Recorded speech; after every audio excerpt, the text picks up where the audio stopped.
Let's get right into it. Number 9. The Decoy Effect. Have you seen how movie theaters always have that weird middle popcorn size? $3 for small, $6.50 for medium, and $7 for large. That's not bad math, it's brilliant manipulation. That medium size isn't meant to be bought.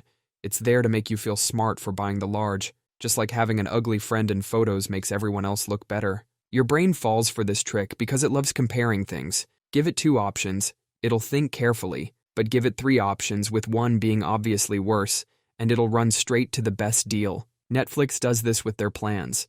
Basic plan is good enough.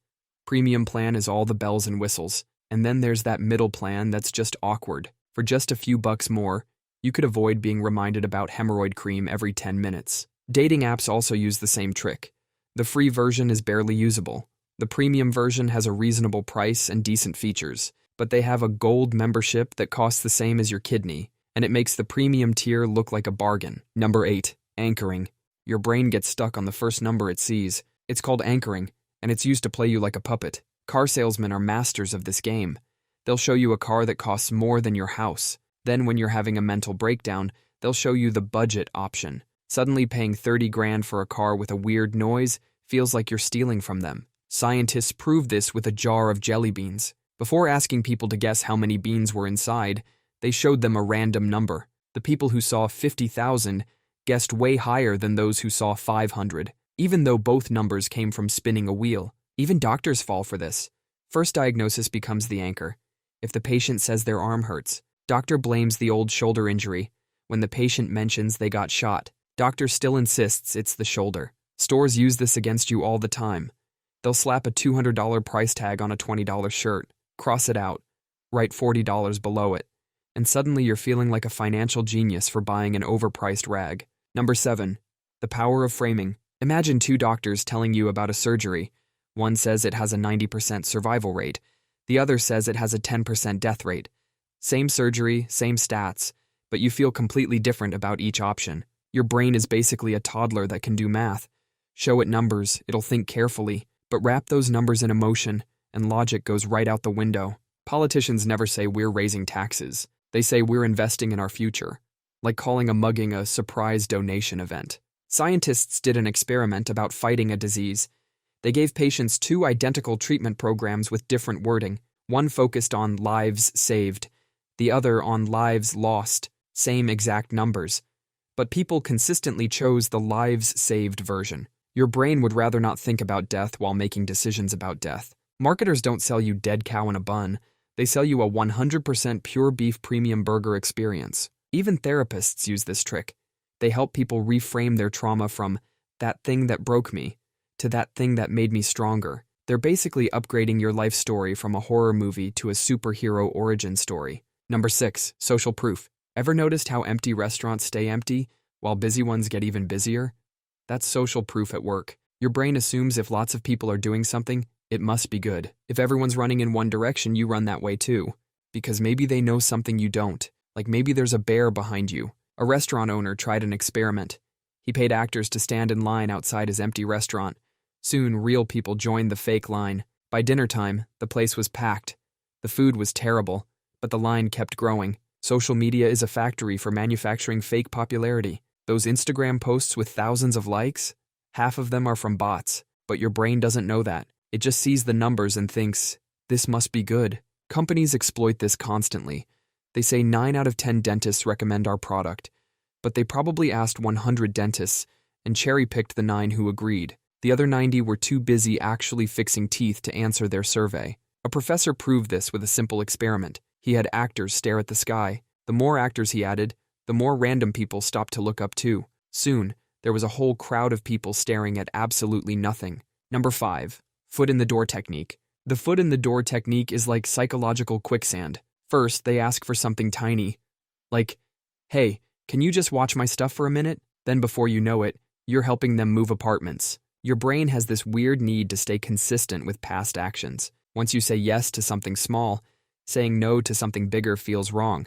Basically, your first yes is a contract with yourself that you didn't read the fine print on. A guy goes door to door asking people to put tiny stickers in their windows about safe driving. Most people say yes because it's such a small ask. 2 weeks later, He comes back asking to put giant, ugly billboards in their front yards about road safety. The people who said yes to the sticker were 4 times more likely to agree to the billboard. Companies use this like a weapon.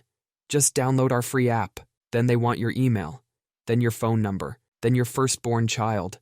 Before you know it, you're getting more spam than a Hawaiian restaurant. Even cults use this technique. They don't start by asking you to sell all your stuff and join their compound. First, it's just a friendly invitation to a meditation session, then a weekend retreat, then suddenly you're wearing matching robes and calling someone supreme leader. That first no is your psychological vaccine. Once you say it, you're immune to their whole chain of requests.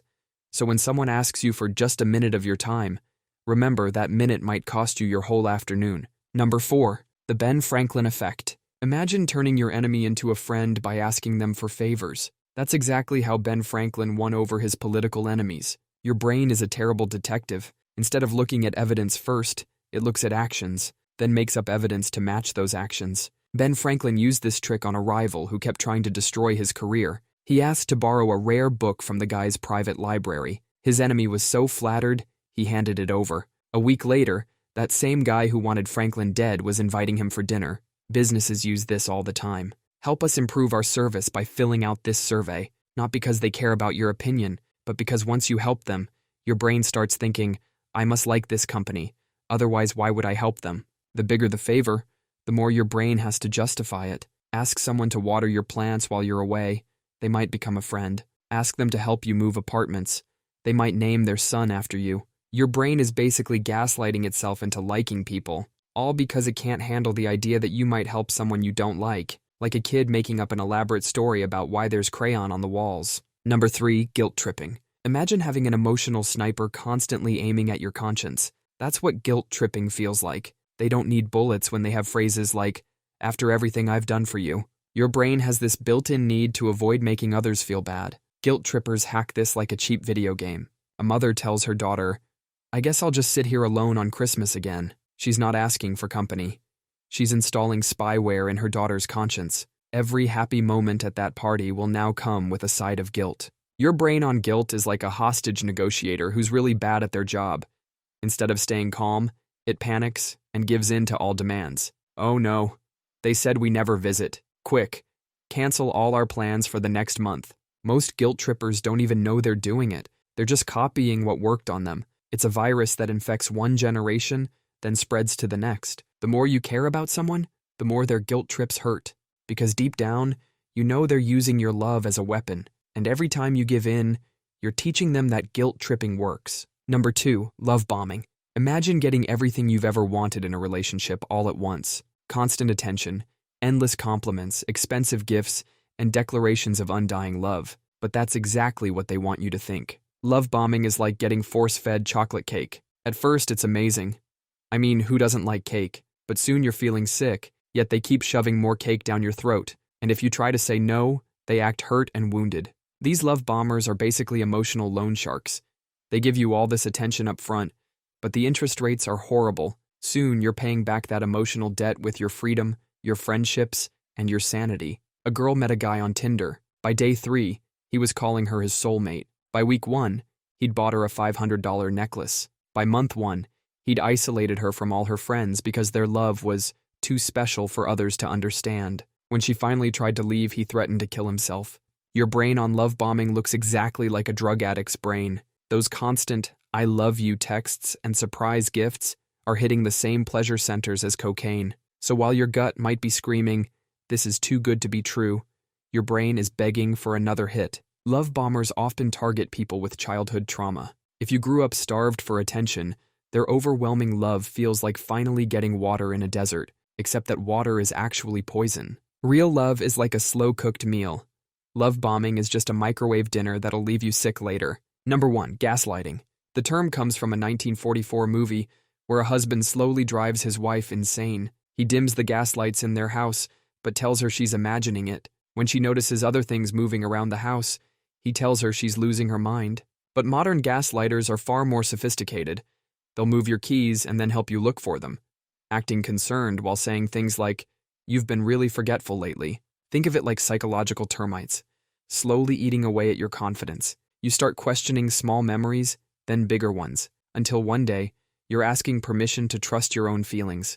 There was this guy whose coworker would constantly deny making plans with him. She'd set up meetings, then act completely confused when he showed up. In front of others, she'd say, "Oh, you must have misunderstood again." Soon, everyone thought he was losing it. Turns out she was documenting everything to make him look unreliable and take his position. Your brain actually helps the gaslighter. We all want to trust people, especially those close to us. So when someone keeps telling us our memory is wrong, part of us wants to believe them. But gaslighting only works if you don't know it's happening. That's why manipulators hate when their victims keep journals or recordings, because once you have proof, their whole house of cards comes crashing down. That's all for today. I'll be making similar videos in the future. Subscribe to see them.